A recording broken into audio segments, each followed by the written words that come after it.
Okay, Assalamualaikum warahmatullahi wabarakatuh kepada semua pelajar-pelajar penyediaan makanan semester 4. So hari ini kita akan sambung lagi dengan kelas online kita. Tajuk yang seterusnya iaitu topik 9 iaitu teorem Pythagoras.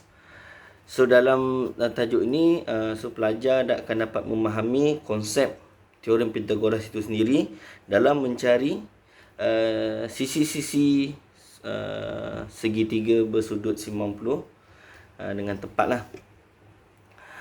So tajuk ni ringkas saja. Sebelum tu saya nak tanya pada semua, sihat tak sihat?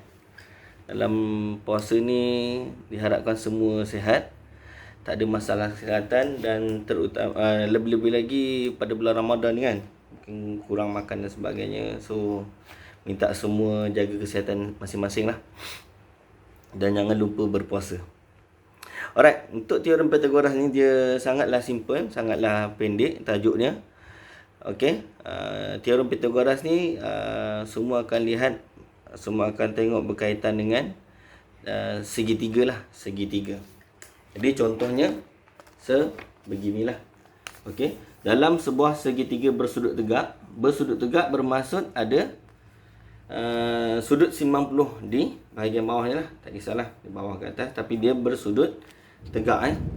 Jadi dengan rumus yang sending iaitu A kuasa 2 sama dengan B kuasa 2 tambah C kuasa 2. Ni rumus dia. Ringkas saja. Untuk semua penggunaan atau penyelesaian bagi teorem Pythagoras hanya menggunakan rumusan ini sahaja. Jadi pelajar-pelajar boleh hafal lah rumus tersebut. Alright, dalam erti kata lain, A kuasa 2 sama dengan B kuasa 2 tambah C kuasa 2. So dekat sini kita boleh buat satu contoh. Okey, dekat sini contoh satu ni, kalau kita cuba try buat sini kita try letak 10 cm, bawah ni 5 cm.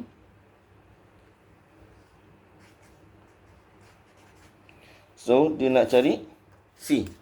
Okey, so kita dah tahu A adalah 10. Jadi kita buat 10 kuasa 2 di sini dulu, sama dengan B kuasa 2, 5 kuasa 2 tambah C kuasa 2, betul tak? So 10 kuasa 2 sama dengan 5 kuasa 2 tambah C kuasa 2. So bila dah macam ni, kita nak cari C, kita olahlah rumusan tersebut. Rumus tersebut kita boleh olah, sama dengan C kuasa 2 sama dengan 10 kuasa 2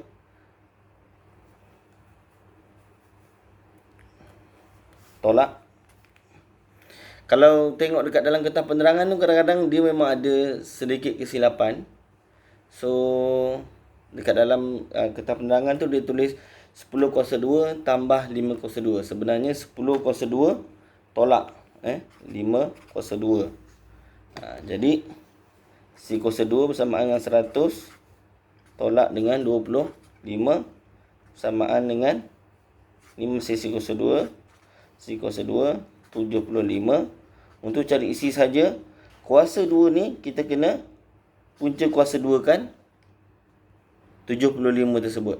Jadi punca kuasa 75 adalah C. So kita akan dapat C kecil ni bersamaan 8.66 cm. So ringkas, dia hanya menggunakan satu rumusan, A kuasa 2 bersamaan dengan B kuasa 2 tambah C kuasa 2. Bila ada nombor yang dimasukkan, so kita kena olah lah kita punya rumusan tadi. So C kita dapat tahu 8.66 cm. Okey, senang saja. So kita boleh pergi contoh kedua.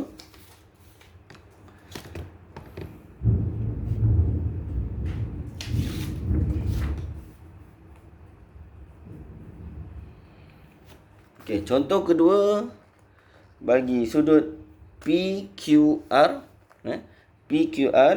So di sini adalah P kecil, Q kecil dan R kecil, yang mana dia minta kita cari nilai P.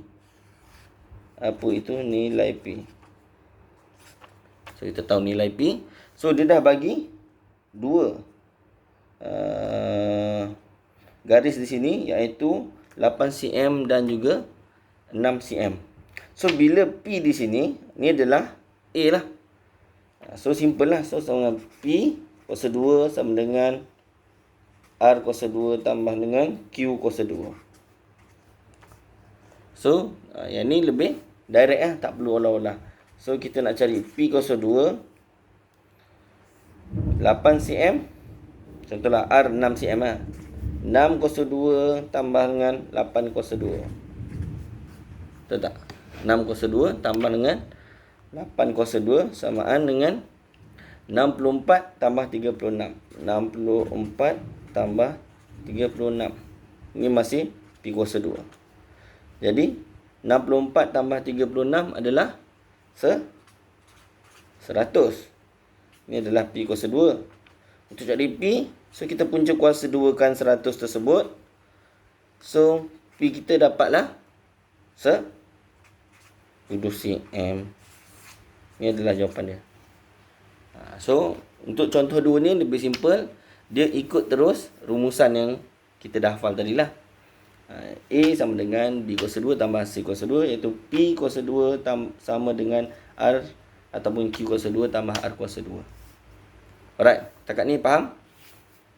Simple So kalau punca kuasa ni memang kita memerlukan kalkulator. Jadi bila jawab exam ataupun quiz ataupun ujian, pastikan gunakan kalkulator lah. Sebab kadang-kadang bila nak cari punca kuasa yang bukan nombor bulat, dia memang pening lah. Alright. Kemudian kita pergi kepada contoh 3. Contoh 3 ni dia dalam satu diagram ataupun satu gambar. Dia ada dua. Dia minta dua penyelesaian. Okay, di sini ada segitiga A, B, C. A, B, C. Tapi dia bahagikan dua. Jadi ada satu sudut tegak ataupun sudut 90 darjah di tengah, iaitu D. Soalan minta kita cari apakah X dan apakah nilai Y. Bila kita tengok macam ni, teorem Pythagoras mesti melibatkan sudut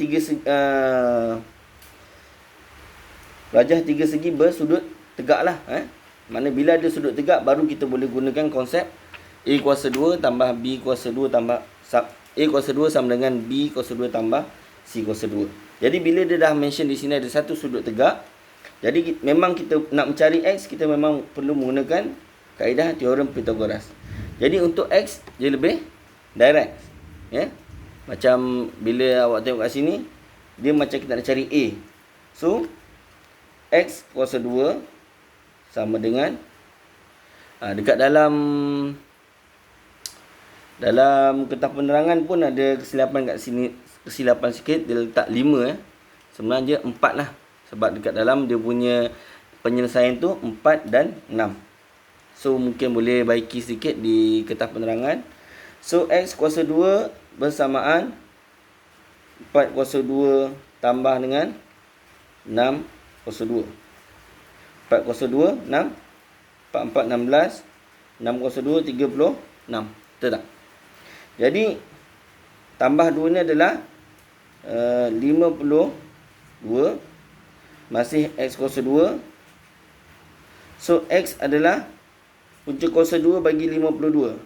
So awak akan dapat, tekan kalkulator, X adalah punca kuasa 2 bagi 52. X sama dengan 7.2 cm. So jelas Ni direct saja, tak ada perubahan-perubahan formula dan sebagainya. Direct saja seperti kita mencari A kuasa 2 sama dengan B kuasa 2 tambah C kuasa 2. So, X kita dah tahu 7.2 cm. Kemudian, dia minta kita cari Y pula. Okey. Bila Y di sini, no, A dah bagi.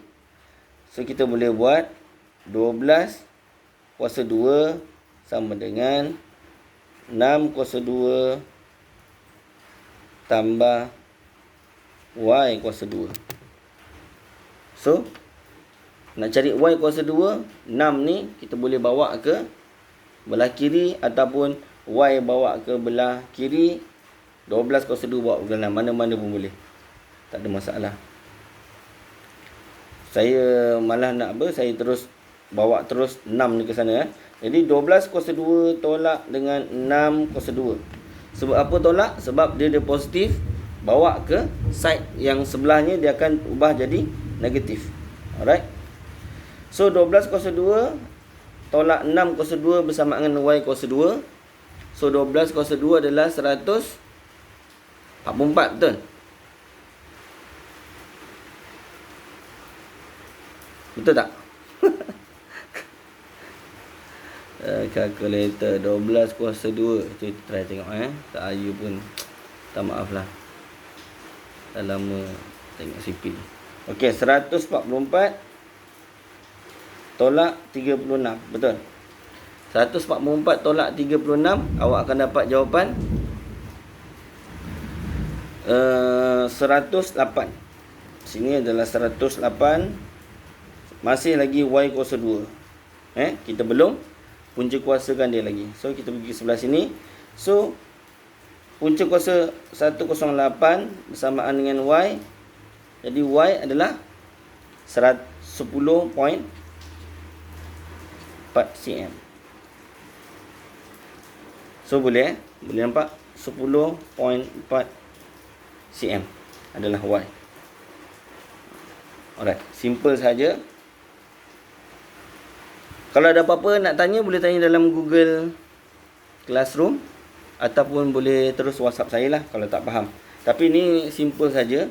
Dia sama, memang simple. Perubahan daripada kiri ke kanan tu awak kena make sure awak kena mahir lah. Kiri ke kanan, kalau bagi direct macam cari X tadi, mudah lah.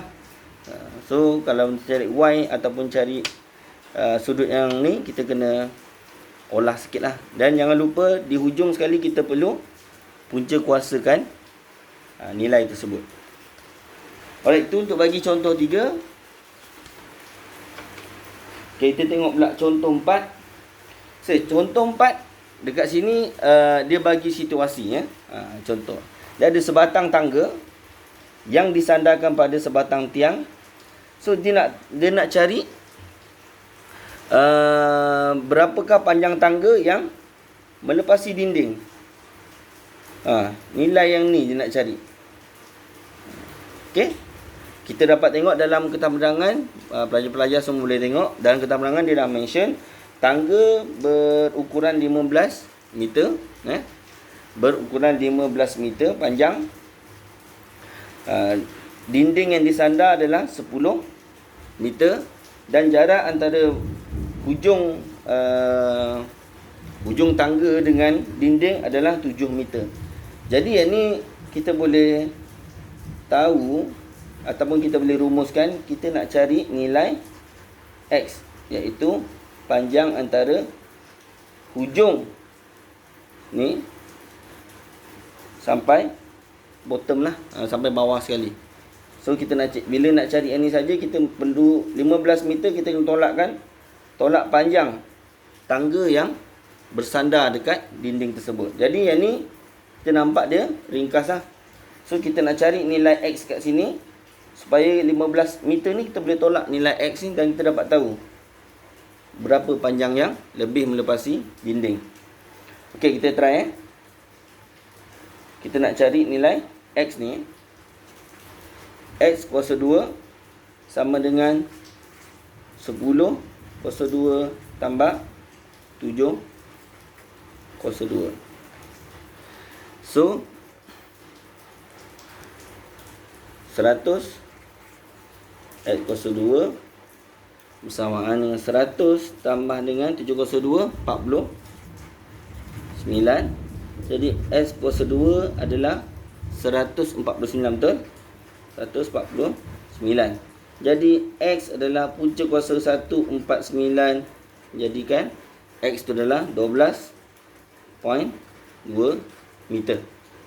Alright, ini selesai satu part. Kita dah tahu X ni adalah 12.2 meter.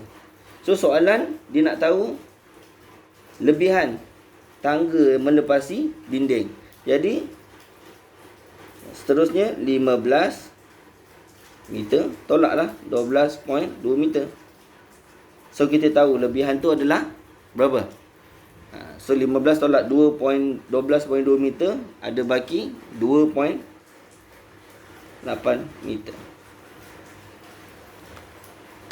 So daripada sini kita tengoklah, ini adalah contoh-contoh yang ada dalam kertas penerangan. Mungkin dalam ujian ataupun kuis nanti contoh je lebih kurang sama. Sebab teorem Pythagoras ni konsep dia ada satu rumus saja. So gunakan rumus tersebut untuk menyelesaikan masalah-masalah. Tapi kita perlu tahulah dalam penyelesaian masalah tersebut, situasi dia apa yang dia nak, apa yang kita perlu cari. So ni adalah contoh terempat, iaitu contoh terakhir. Masing-masing boleh cuba try buat dalam kertas penerangan yang saya dah edarkan. Dan saya nak maklumkan juga ada sedikit kesilapan lah dekat dalam tu, tapi korang boleh faham. Macam tadi cakap ada 5, ada yang tambah, sebenarnya tolak. Okay? Jadi itu saja daripada saya untuk topik 9 kita, iaitu teorem Pythagoras kelas online. Saya harap semua orang boleh tonton video ini dan membuat ulang kaji di rumah lah. Itu saja. Saya harap semua dapat menjaga diri masing-masing di rumah. Tingkatkan amalan di bulan puasa ni. Banyakkan bersedekah, mengaji, berzikir, solat sunat dan lain-lain lah. Saya nak ucapkan selamat buka puasa untuk hari ini. Itu saja. Assalamualaikum warahmatullahi wabarakatuh. Salam Ramadan.